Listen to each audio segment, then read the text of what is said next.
Bien, hermanos, Confesión de Fe de Londres de 1689, capítulo 20. ¿Cuál es el título?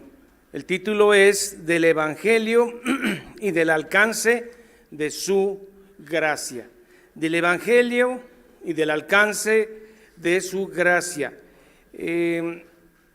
Usted podrá ver que este capítulo 20 del Evangelio y del alcance de su gracia no está en la Confesión de Fe de Westminster. Es un capítulo que los hermanos bautistas reformados en 1689 agregan. Ahorita vamos a ver por qué lo agregan. Bueno, usted tiene que entender el contexto histórico de la Confesión de Fe. Estamos saliendo de 1000 años de oscurantismo, que en la historia se llama la época medieval, donde toda la fe y la razón estuvo en los monasterios, en la escolástica. Y a partir de todos estos eventos históricos dados en Inglaterra con Enrique VIII y naciendo toda la reforma y la protesta, empieza a ver lo que se conoce como el tiempo o el periodo de la iluminación, donde gente muy inteligente, con mucho discernimiento, empieza a salir y puede hablar fuera de la razón o fuera de la fe.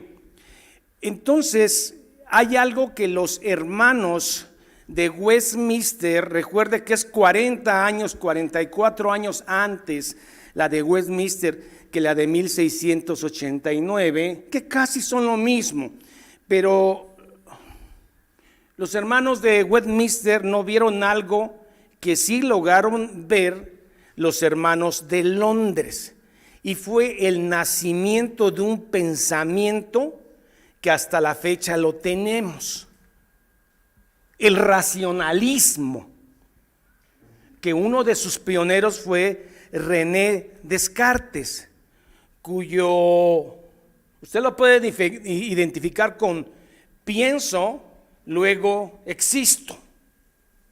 Si no pienso, no existo. Lo que le da la esencia al ser es el poder pensar de sí mismo y de lo exterior. Cognito ergo sum, en latín, pienso, luego existo. Y de ahí aparecen los racionalistas. Dentro de la protesta, o sea, estos no son ateos, sino son racionalistas, naturalistas, y ellos proponían que era suficiente con la razón para conocer a Dios. Era suficiente la razón para conocer a Dios. Bueno, porque el Salmo 19 habla: los cielos cuentan tu gloria y la creación misma habla de ti. Eso. Me distraigo un poco, hermanos, bajemos un poquito la voz. ¿Qué estaba yo diciendo, hermanos? El racionalismo, ¿no?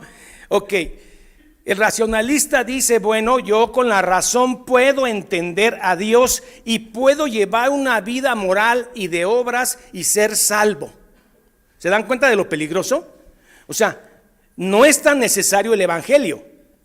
Si el Evangelio de Cristo y su revelación no llega a tu lugar, pero tú, con la razón que Dios te ha dado y el testimonio de lo creado, tú puedes llegar a salvarte. Y eso lo siguen creyendo los católicos romanos, le llaman teología natural o teología de la revelación natural. Y entonces pueden salvarse por obras, a través de la revelación natural y usando tu fe, tu razón, racionalismo. René Descartes, pienso, luego existo. Y esto no lo vieron por cuestión de tiempo los hermanos de Westminster, pero sí lo lograron ver los hermanos de la Confesión de Fe de Londres. Pero luego aparece otra corriente filosófica. David Hume, filósofo escocés del siglo XVII, y aparece una corriente filosófica diferente ¿al qué? Al racionalismo, y es el empirismo. El empirismo te va a dar origen a la palabra experiencia. O sea que tú puedes conocer a Dios sin fe, pero a través de la experiencia, del empirismo que te dan tus sentidos. Este desafío del siglo XVII no se enfrentó, la iglesia no se enfrentó a este desafío en los 1000 años anteriores, porque en los 1000 años anteriores es el oscurantismo. ¿Sí? Pero aparece la protesta y la gente tiene libertad de pensar fuera de la iglesia. Y aparecen los racionalistas, David Hume, los empiristas, experiencia, y los hermanos logran detectar el peligro de estos, que no eran ateos, sino eran creyentes, que se podía tener salvación sin necesidad del evangelio, solamente usando la razón y viendo la creación. ¿Se está entendiendo? Y luego la otra, el empirismo, que es a través de las emociones y todo lo que tus sentidos te dan, que puedes conocer a Dios. Es por eso que nosotros tenemos este capítulo que no lo tiene la Confesión de Westminster. 40 años de diferencia, pero en 40 años hubo libertad de pensar y aparecieron los filósofos. La fe y la razón se contradicen, hermano.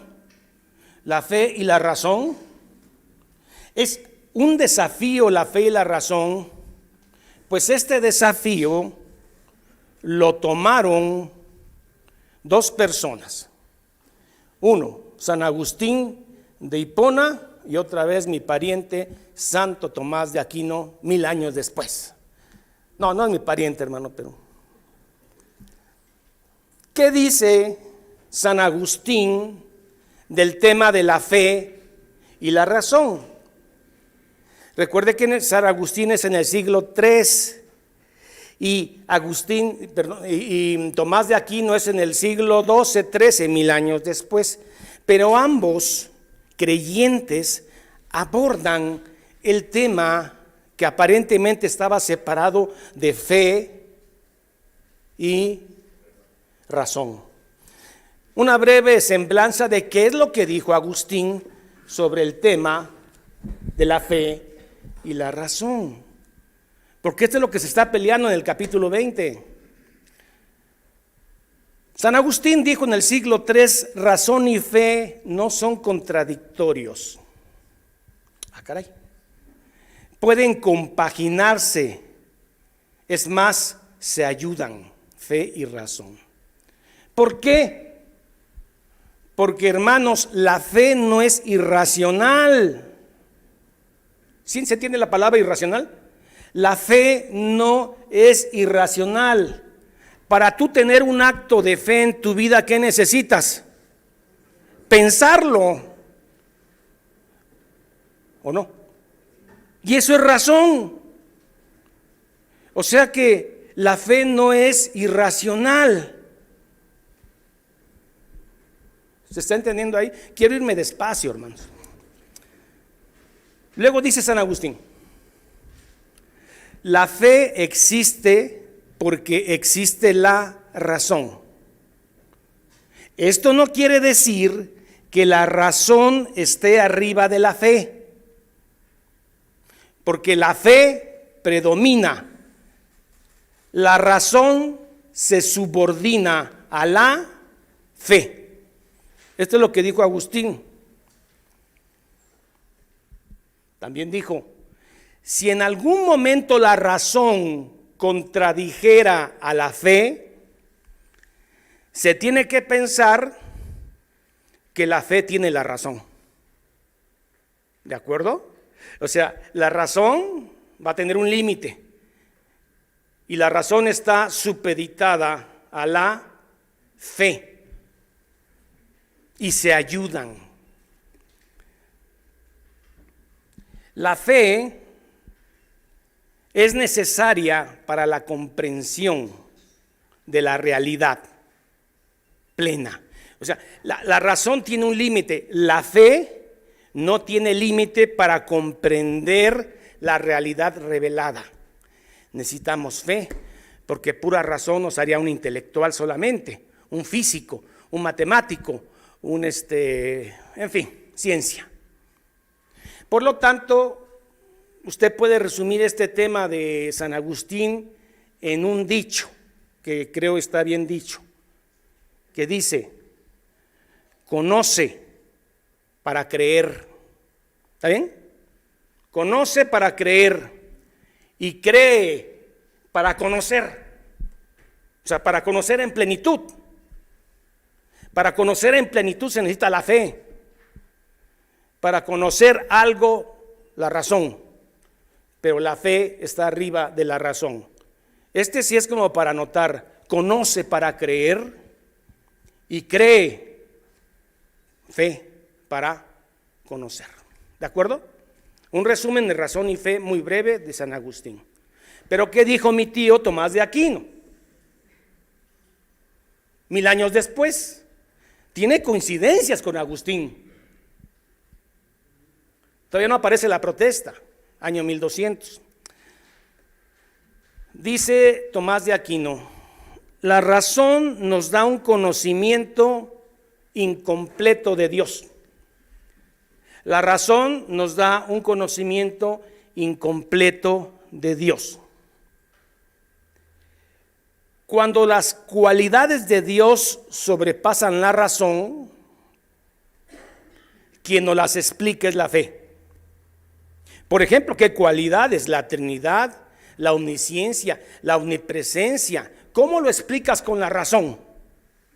La razón tiene un límite en esas cosas, pero la fe te lo explica, porque va más allá de la razón. Pero no son contrarias, no están peleadas, interdependen, dice mi tío, son independientes pero interactúan, porque tú, para entender a Dios en su plenitud revelada, necesitas dos cosas: razón y fe. Si fuera solo fe, seríamos como los musulmanes, dogmas sin razón.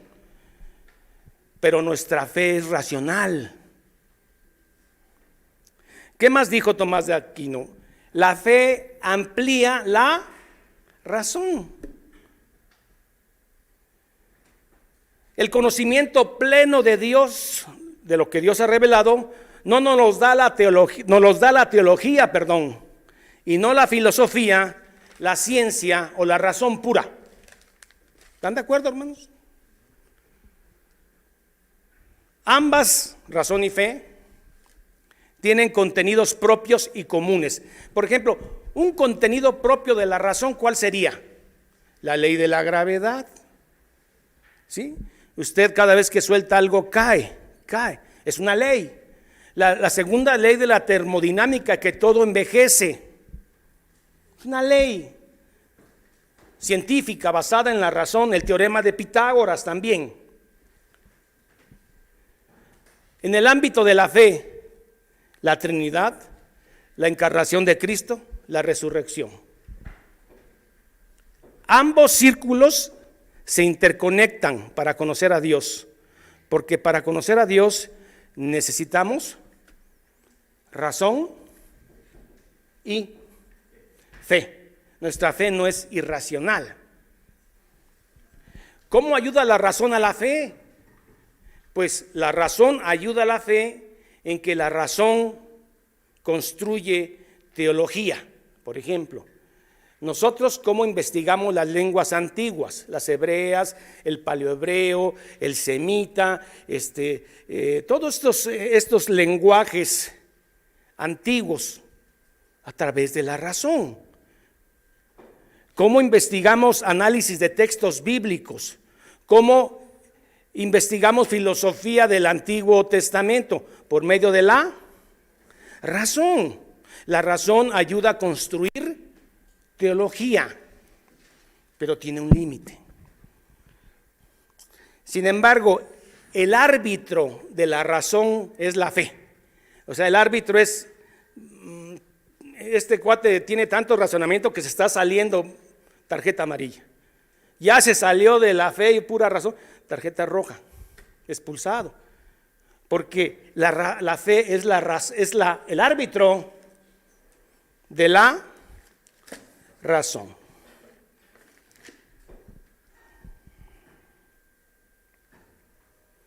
Este es el peligro que nuestros hermanos de Londres alcanzaron a ver y los presbiterianos de Westminster no vieron, creo, por cuestiones de tiempo. 40 años después estaba en boga ya con mucha fuerza. Estaba de moda el racionalismo, René Descartes, estaba de moda el empirismo, es lo que siento y lo que Dios me revela en las montañas. Los hermanos alcanzaron a ver, esto no solo es un peligro ahora, lo va a hacer en el futuro. Y usted ve el pentecostal, es solo empirista, experiencia. Y luego hay grupos de intelectuales nada más en las escrituras. Son puro intelecto y no tienen fe, no se les ha dado fe, y puede haber teólogos ateos. Bueno, no me meto más en problemas. Pero para que usted se dé una idea, hay otro pensador ahí muy famoso, que es más, contaba con la admiración de Albert Einstein. Albert Einstein estaba enamorado de este hombre en el sentido intelectual. Borges, argentino, también, tanto que le dedicó un poema. Pero Albert Einstein también le dedicó un poema, pero pues Albert Einstein no era poeta, era científico, entonces su poema no es tan bueno. ¿De quién estoy hablando? Estoy hablando de un holandés hispano-portugués del siglo XVI llamado Baruch Spinoza. Baruch Spinoza, también de ese siglo, dice, bueno, él fue un panteísta. ¿Qué es el panteísta? Bueno, la palabra está rara, pero no es difícil. Pan quiere decir todos, todo, pan, pantos, todo. Teos, Dios, ismo, sistema, panteísmo, o sea, que todo es Dios, hermanos. Dios son los ríos, Dios son los mares, Dios son los árboles, usted es Dios, el chango es Dios, la rosa, el chupamirto, todo es Dios. Pero además no es un Dios personal, es un Dios de matemáticas, de geometría, es un Dios de física, es, dijeran algunos grupos, el gran arquitecto. ¿Sí? ¿Han oído eso? Que le dicen a Dios que es el gran arquitecto. Me encontré un amigo que estaba en un grupo de estos, un grupo masón, y le dije, hermano, qué bueno después de 50 años no verte que creas en Cristo. Sí, yo creo en Cristo como el gran arquitecto. Ah, caray, ya no es Dios, sino es un arquitecto. Falta sea plomero, sea electricista, el gran electricista, el que puso el sol, la luna, ¿no? Esto es panteísmo. Y para que usted tenga una idea de lo que es el panteísmo, traje un poema de Baruch Spinoza, que lo extracté porque está muy largo y quiero leérselos a ustedes. ¿Les parece bien? Esto es panteísmo. Por eso Albert Einstein decía que el Dios, mi Dios es el Dios de Baruch Spinoza. Y Baruch Spinoza escribió esto. ¿Sí les interesa? Bueno, el Dios de Baruch Spinoza, usted lo puede ver reflejado en este poema. Dice Baruch Spinoza, siglo XVII. Después de que lo lea, el diablo se va a parar a aplaudir y va a decir, esto es el verdadero Dios. Vea, deja ya de estar rezando y dándote golpes en el pecho. Lo que quiero es que hagas, lo que quiero que hagas es que salgas al mundo a ser feliz, a disfrutar tu vida. Quiero que goces, quiero que cantes, dice Dios de Spinoza, que te diviertas y que disfrutes todo lo que he hecho para ti. O sea, si hay un Dios para él, pero no es el de la Biblia. Sigue. Deja ya de ir a esos templos lúgubres, oscuros y fríos que tú mismo construiste y que dices que son mi casa. Mi casa no está ahí. Mi casa está en las montañas. Mi casa está en los bosques, en los ríos, en los lagos, en las playas. Ahí es donde vivo yo y ahí expreso mi amor por ti. Qué bonito, hermano. ¿Ya se dan cuenta?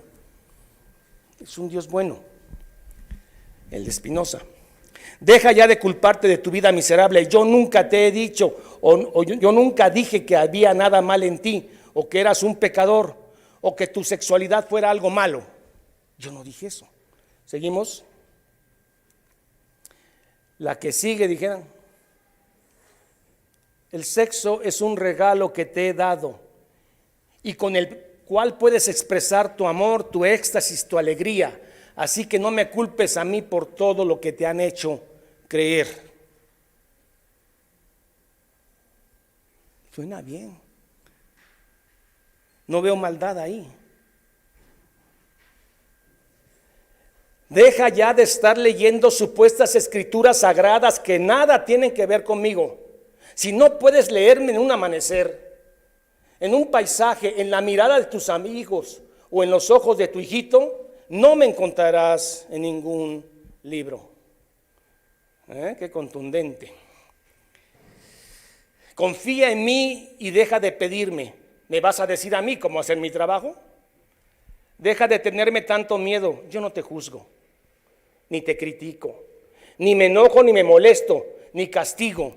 Yo soy amor. ¡Qué bien! La que sigue. Deja de pedirme perdón. No hay nada que perdonar. ¿De qué pecado me hablas? Evangelicen ahorita, díganme que se arrepientan de su pecado. ¿Qué pecado? ¿De cuál pecado me hablan? Deja de pedirme perdón. No hay nada que perdonar. Si yo te hice, yo mismo te llené de pasiones, de limitaciones, de placeres, de sentimientos, de necesidades y de incoherencias. Yo mismo te hice. De libre albedrío, ¿cómo puedo culparte si respondes a algo que yo puse en ti, la carne? ¿No se están durmiendo, hermanos? No. Bueno. ¿Cómo puedo castigarte si yo fui el que te hice? ¿Crees que podría yo crear un lugar? O sea, ¿me crees capaz de crear un lugar llamado infierno donde se van a estar quemando todos mis hijitos? ¿Tú crees que yo soy así? ¿Crees que yo podía crear un lugar para quemar a todos mis hijos que se porten mal? ¿Qué clase de Dios loco puede hacer esto? Qué inteligente, ¿eh? Olvídate de cualquier tipo de mandamiento, de cualquier tipo de ley. Esas son artimañas para manipularte, para controlarte, que solo crean culpa en ti. Respeta a tus semejantes y no hagas lo que no quieras para ti mismo. Lo único que te pido es que pongas atención en tu vida, que estés en estado de alerta. Sé tu guía. Y finaliza con esto. La última, finalizamos ya con los filósofos.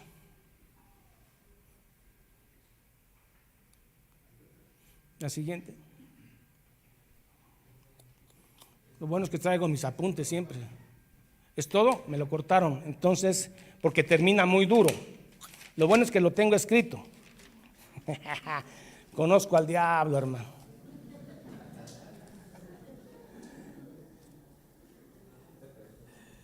termina diciendo: amado mío, esta vida no es una prueba ni un camino al paraíso.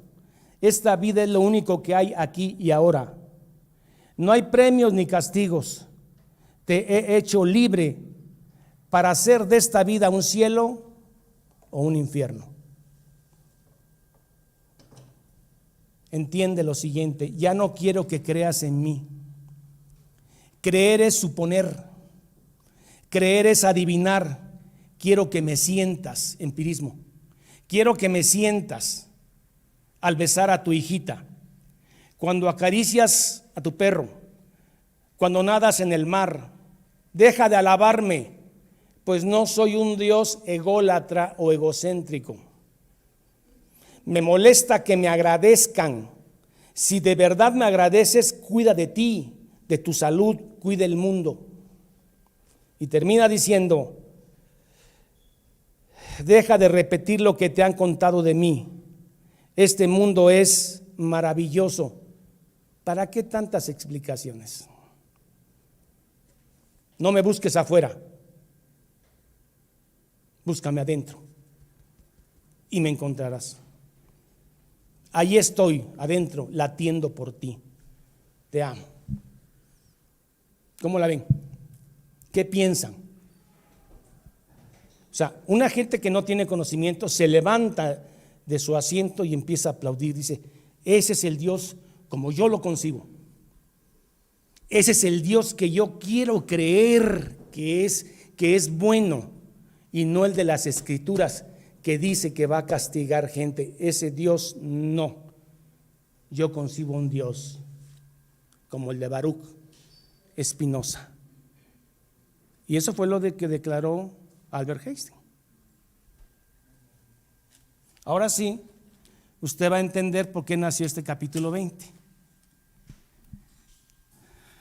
Ellos, amados hermanos del siglo XVI, XVII, se dieron cuenta de que esto ya venía y lo avanzan.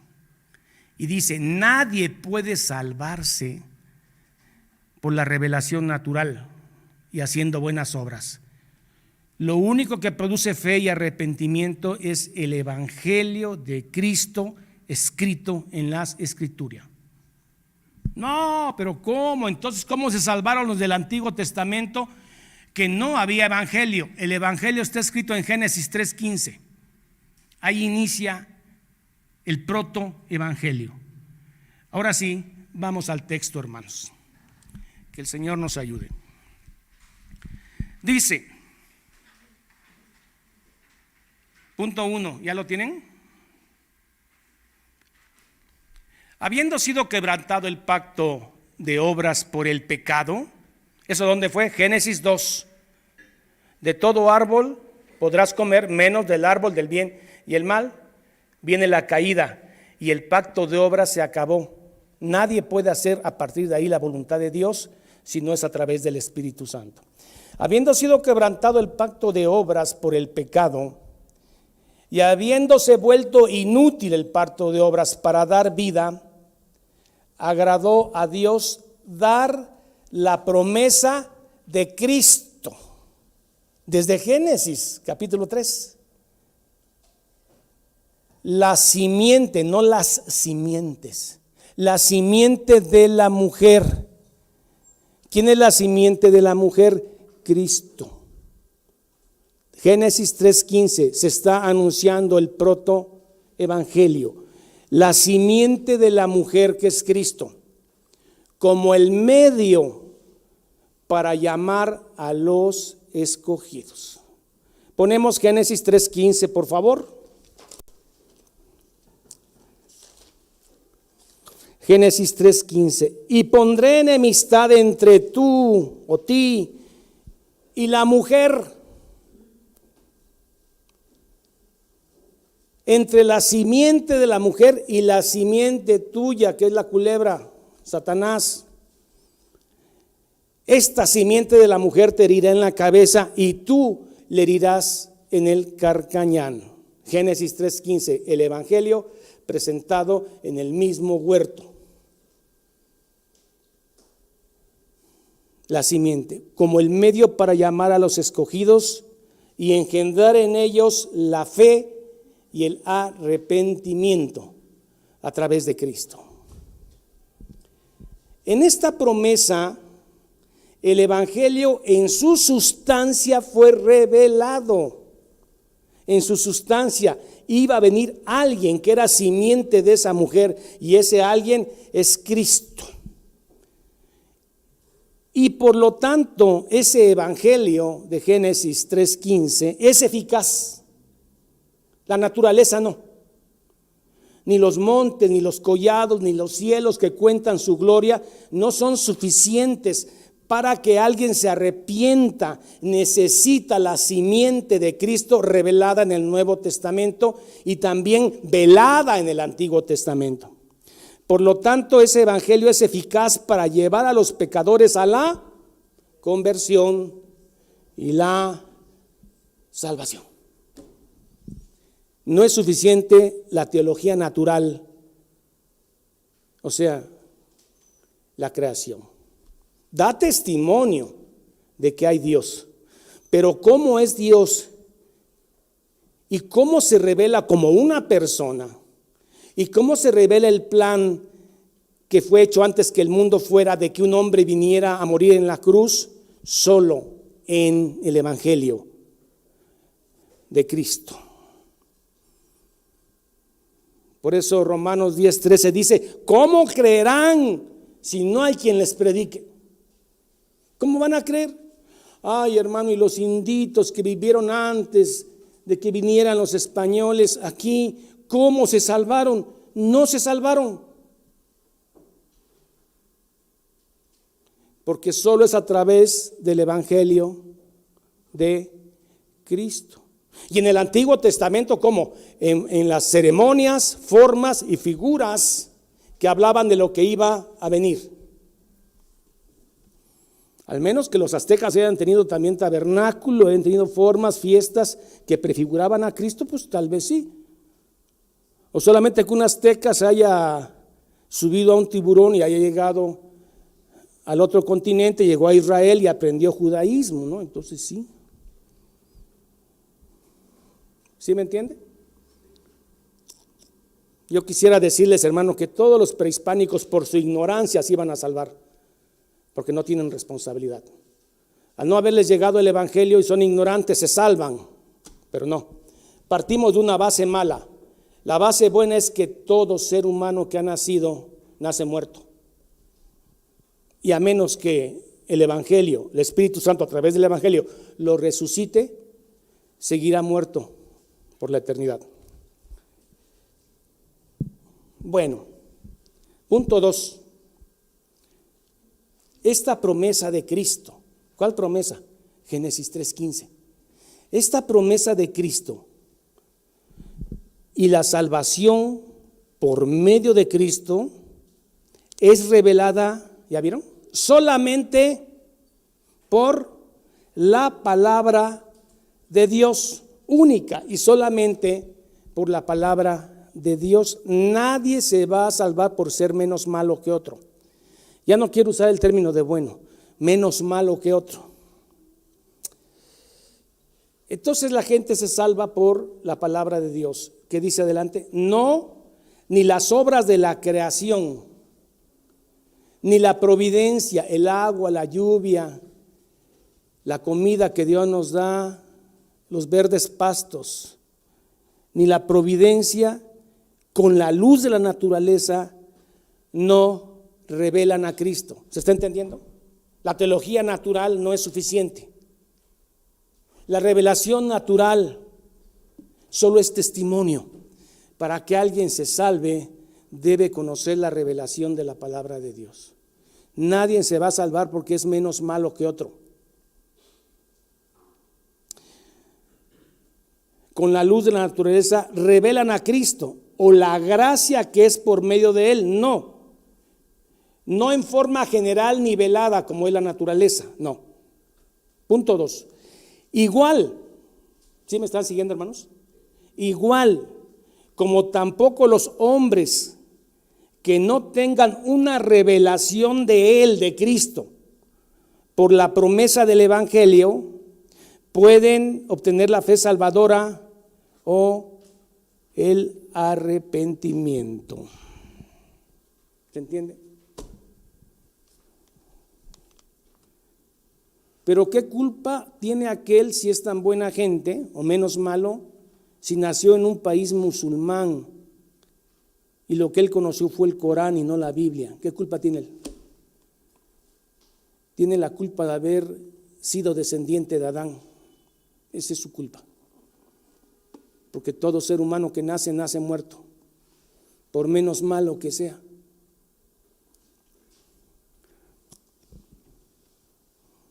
Hechos 4:12. En ningún otro hay salvación. ¿Ya vio? En ningún, por favor entiéndalo, en ningún otro hay salvación. No hay intercesores, no hay intermediarios, solo hay uno, es Cristo. Entiéndalo, de esto depende su vida o muerte espiritual. Y en ningún otro hay salvación. Si usted donde asiste contradice esta palabra, no esté ahí. En ningún otro hay salvación, porque no hay otro nombre bajo el cielo dado a los hombres para que podamos ser salvos. Pero es que yo no creo que tal santo me va a salvar, pero sí intercede. ¿De dónde sacó eso? Si es intercesora, ¿de dónde sacó eso? Eso es ofensivo, porque solo hay un medio para llegar a Dios, y es el Hijo.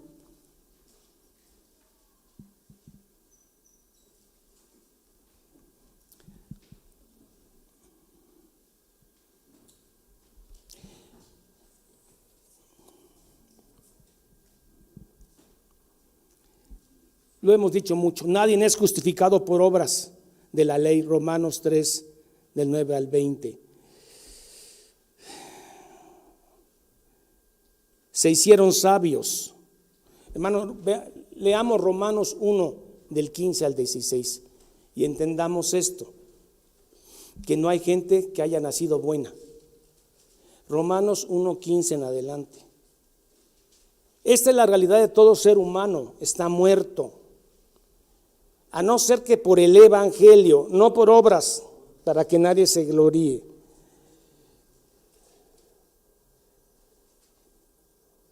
Nadie se va a salvar si no es a través de Cristo. Es una verdad absoluta, no va a cambiar. Contradiga quien contradiga. Esto es lo que vale, lo que el Señor inspiró. Así que en cuanto a mí, pronto estoy para anunciar el Evangelio, dice Pablo. También a vosotros que estáis en Roma. 16, seguimos. Porque no me avergüenzo del Evangelio, porque es poder de Dios para salvación de todo aquel que cree, judío primeramente y también al griego. 17. Por eso no me avergüenzo, hermano. Porque en Evangelio, protoevangelio, Génesis 3:15, a Abraham, en ti serán benditas todas las naciones, en David, de ti nacerá alguien de tu linaje y su reino será permanente. Isaías 53, en todo el Antiguo Testamento se sigue revelando el Evangelio, y entonces dice, se revela por fe y para fe, como está escrito, mas el justo por la fe vivirá. Seguimos. 1:18. Es que esto es tan profundo, hermano. Porque la ira de Dios se revela desde el cielo contra toda impiedad e injusticia de los hombres que detienen con injusticia la verdad. ¿Qué creen que hizo Baruch Espinosa? O sea, Baruch Espinosa detuvo la justicia con injusticia, porque él fue muy fino. Usó verdades a medias, porque Dios es amor. Y esas verdades a medias son mentiras peligrosas. Contra toda impiedad e injusticia de los hombres que detienen con injusticia la verdad. 19. porque lo que de Dios se conoce les es manifiesto, pues Dios se lo manifestó. ¿Seguimos? Porque las cosas invisibles de Él, fe. Esto ya no es de razón. O sea, la razón nos ayuda, pero requiere la fe. Su eterno poder, deidad, se hacen claramente visibles desde la creación del mundo, siendo entendida por medio de las cosas hechas, de modo que no tienen excusa. Pero no les llegó el evangelio. O sea, no hubo Biblia antes que los españoles vinieran aquí a México, a América. Dios en su soberanía sabe en qué tiempo y en qué momento mete su palabra y en qué país y en qué tiempo y punto. Él sabe. Él sabe a quién le van a llegar la revelación y a quién no. ¿Y por qué unos sí y otros no? Bueno, porque Dios es bueno. ¿Cómo que es bueno? Sí, Dios es bueno. Porque lo correcto era que todos se murieran en sus pecados. Pero Dios, siendo el tiempo, Gálatas 4, envió a su Hijo para que unos se salven. Así de bueno es. Los demás recibirán justicia. Los que nos vamos a salvar recibiremos gracia y perdón. Así de bueno es. 1:20, 1:21. Pues habiendo conocido a Dios, ya sea por revelación natural o a través del evangelio, no le glorificaron como a Dios ni le dieron gracia, sino que se envanecieron en sus razonamientos. ¿Vieron el razonamiento tan fino de Baruch Spinoza? O sea, es una mente fina, hermano. Hay que reconocer. Son dones que Dios dio a algunos, pero ese don lo usa para mezclar la verdad y la mentira y confundir a otros. Sino que se envanecieron en sus razonamientos y su necio corazón fue oscurecido. ¿Qué más?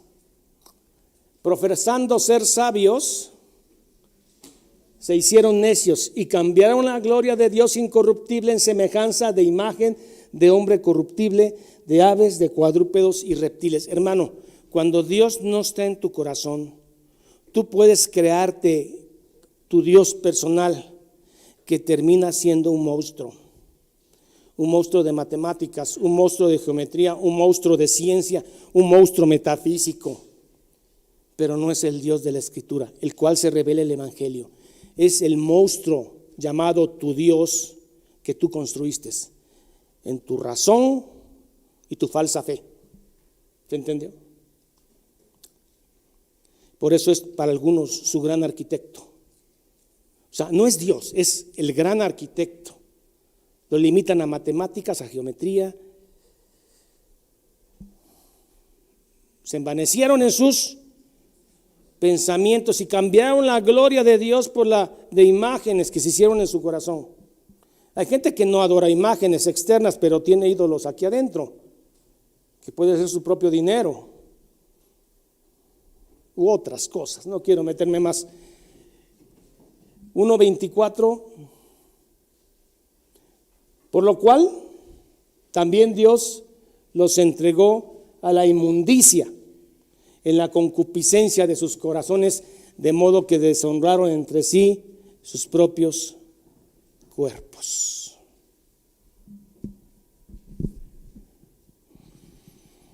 Muy bien, punto 3.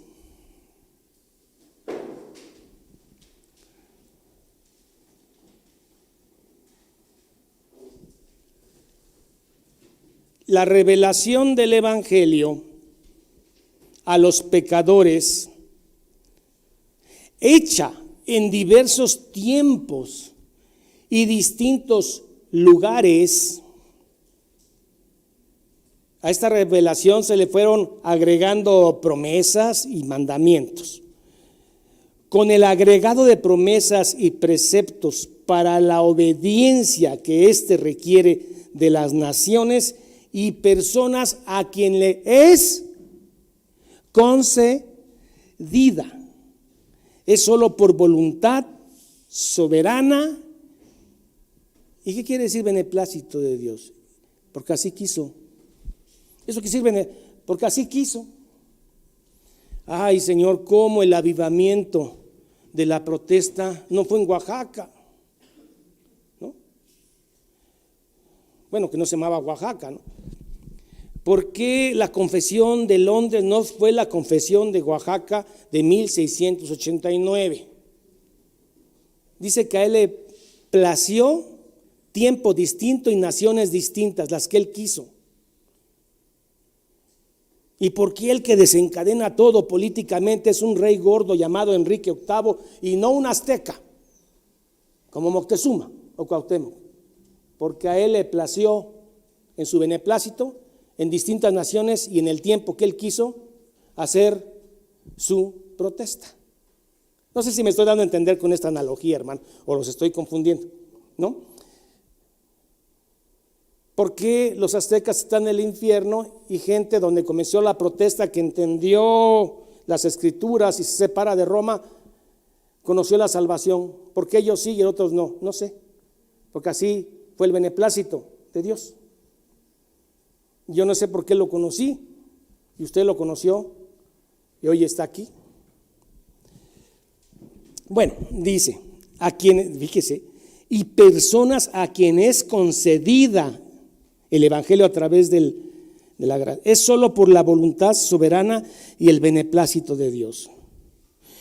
No apropiándose en virtud de promesa alguna, no obteniéndose por un buen uso de las capacidades naturales de los hombres o inteligencia, ni en virtud de la luz común. Acuérdense que hay una gracia común recibida aparte de él, lo cual nadie hizo jamás ni puede hacer. Él eligió a los que quiso elegir. Y es una elección incondicional, que no hay ninguna condición en el que es elegido, llámese su inteligencia, su capacidad, su espinosismo o su inteligencia que lo haga ser digno. Dios escoge al que escoge. Porque el hombre natural no entiende las cosas que son del Espíritu. Es natural, es inteligente, pero es natural. Por tanto, en todas las épocas, ya vi, hermano, la predicación del Evangelio ha sido concedida a personas y naciones. ¿Por qué unas sí y otras no? No sé. En su extensión o restricción, con gran variedad según el consejo de la voluntad de Dios. Dios es soberano, solamente la gente se salva a través de él, el Evangelio, no de la revelación natural.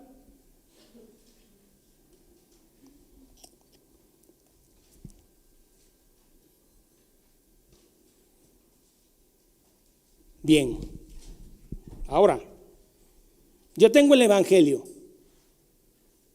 Me preparo incesantemente toda una semana para presentar el Evangelio como se debe de presentar, con esfuerzo y humilde estudio de un hombre neófito, humillado por el poder de Dios. Lo presento para que la palabra de Dios sea exaltada, ¿de acuerdo? Pero no depende de mi pericia, no depende de mi habilidad, ni de mi capacidad para que el que me oye se convierta. Depende del Espíritu Santo. Pero el Espíritu Santo obra solo a través de la palabra revelada, el Evangelio. No está en el poder del predicador ni en su fuerza, sino en lo que Dios hace.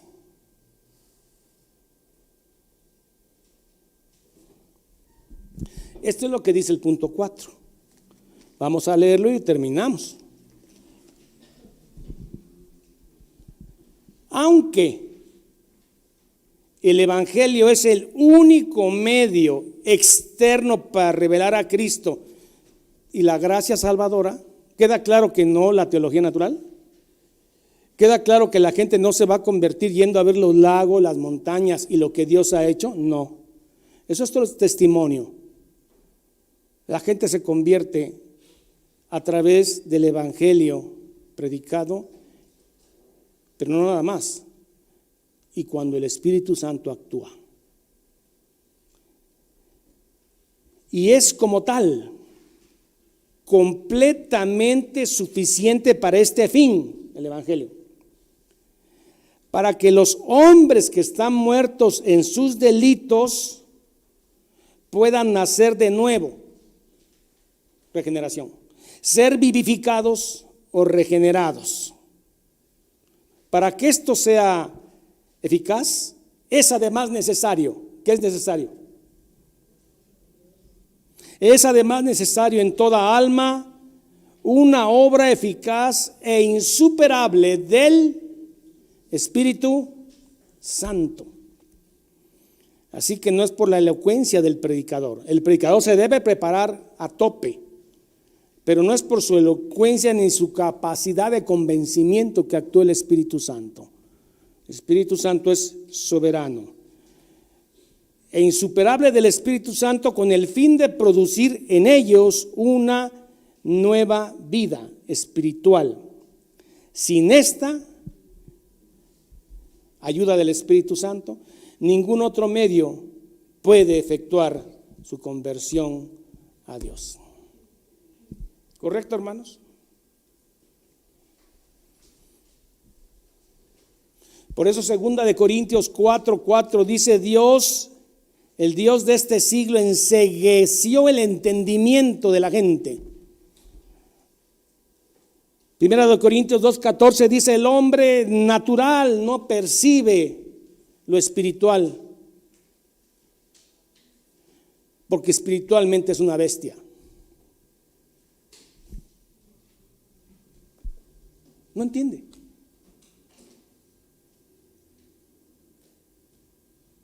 Por eso, como es una bestia espiritual, va a pasar lo de 1 de Corintios 1:22 al 24.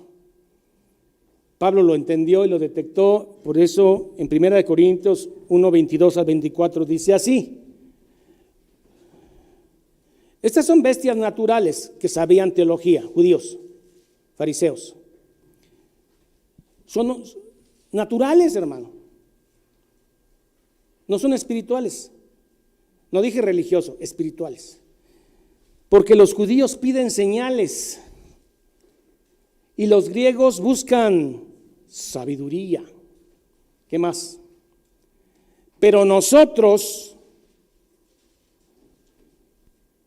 es otro grupo, ¿verdad? Nosotros es otro grupo. Sí. Pero nosotros predicamos a Cristo crucificado. Para los judíos llenos de religión, ciertamente tropezaron con la roca. Y para los gentiles, locura. Por eso un hombre natural, cuando oye este sermón, no te enojes que diga, es locura. Eso que el predicador está diciendo están locos. Me pareció excelente lo que dijo Baruch Espinosa, pero lo que dijo este predicador es locura. En cambio, lo que Espinosa dice, ¿cómo voy a mandar a mis hijitos al infierno? ¿Qué clase de Dios es ese?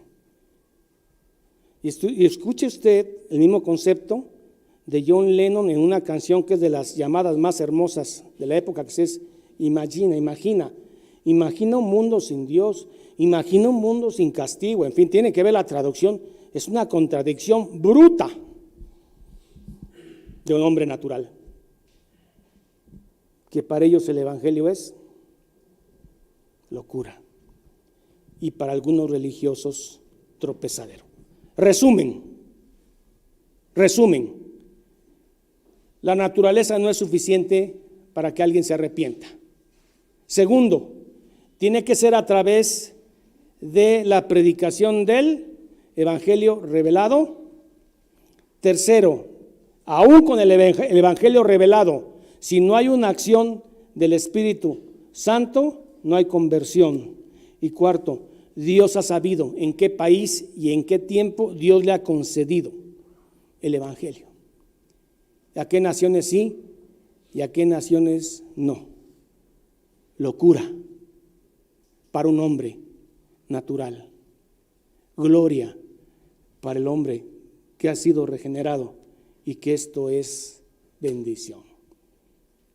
El Evangelio y el alcance de su gracia. Unos habrán aplaudido a Baruch Espinosa y otros estarán gozosos con haber escuchado el Evangelio de Cristo. Pónganse de pie, mis queridos hermanos.